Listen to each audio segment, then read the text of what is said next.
hearing our music, you might obviously get into it and feel it and enjoy it. That's what it's all about. This female vocalist is consistently counted as one of the best artists of all time. What it mean? What it want? What it mean? Welcome to WatchMojo.com, and today we'll be learning more about the life and career of Janis Joplin. I could do for you. Tell your mama bye. Born January 14th, 1943 in Port Arthur, Texas, Janis Joplin grew up as a self-described misfit. How were you different from your schoolmates when you were in TJ? I don't know, why don't you ask them?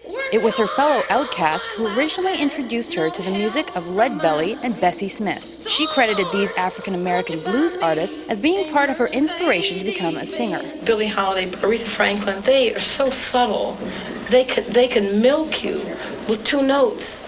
They could go no farther from A to B, and they could make you feel like they told you the whole universe. Joplin moved to San Francisco in 1963. It was there she met up with future Jefferson Airplane guitarist Jorma Kaukonen, and the pair recorded several blues standards together. This period also saw an increase in Joplin's drug and alcohol use. My advice is everyone come to California and I'll buy you a drink. Worried friends convinced the singer to return to her hometown. She finally agreed. However, she continued to practice the blues vocals that eventually got her noticed by rock band Big Brother and the Holding Company. Joplin officially joined the Psychedelic Rockers in June 1966. I got in the band just because they were my friends and the scene. It was happening. It was all my scene and my people. It was a familial thing.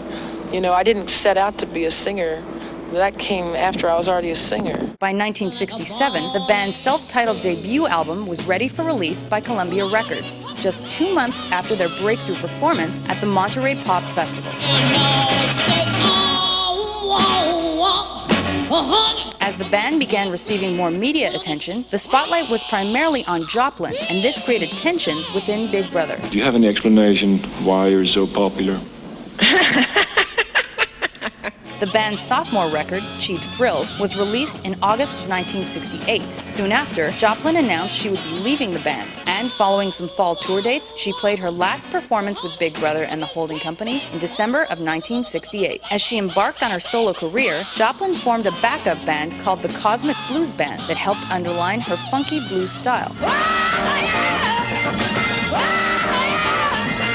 The Cosmic Blues album came out in September 1969 to mixed reviews. By this time, Joplin was heavily addicted to heroin. The group did manage to tour Europe and North America for a few months, including a stop at Woodstock in August. The band broke up at the end of the year. By May 1970, Joplin was already touring with her new band, the Full Tilt Boogie Band. Joplin and Full Tilt joined the Canadian leg of the Festival Express tour later that year, playing next to such acts as the Grateful Dead, the band, and Rick Danko.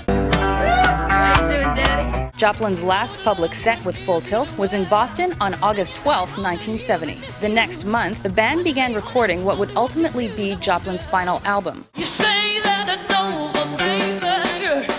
You say that it's over, dear. Pearl was released posthumously in 1971 as a compilation of the songs Joplin was able to finish prior to her death. On Sunday, October 4th, 1970, Joplin was scheduled to record the vocal track for the song Buried Alive in the Blues. The band's road manager became concerned when she failed to show up for the session. Joplin was later found dead in her room at the Landmark Motor Hotel. The official cause of death was a heroin overdose, which may have been aggravated by alcohol. Despite her short career and untimely death, Joplin's legacy is still going strong today. What is it you think young people are looking for today?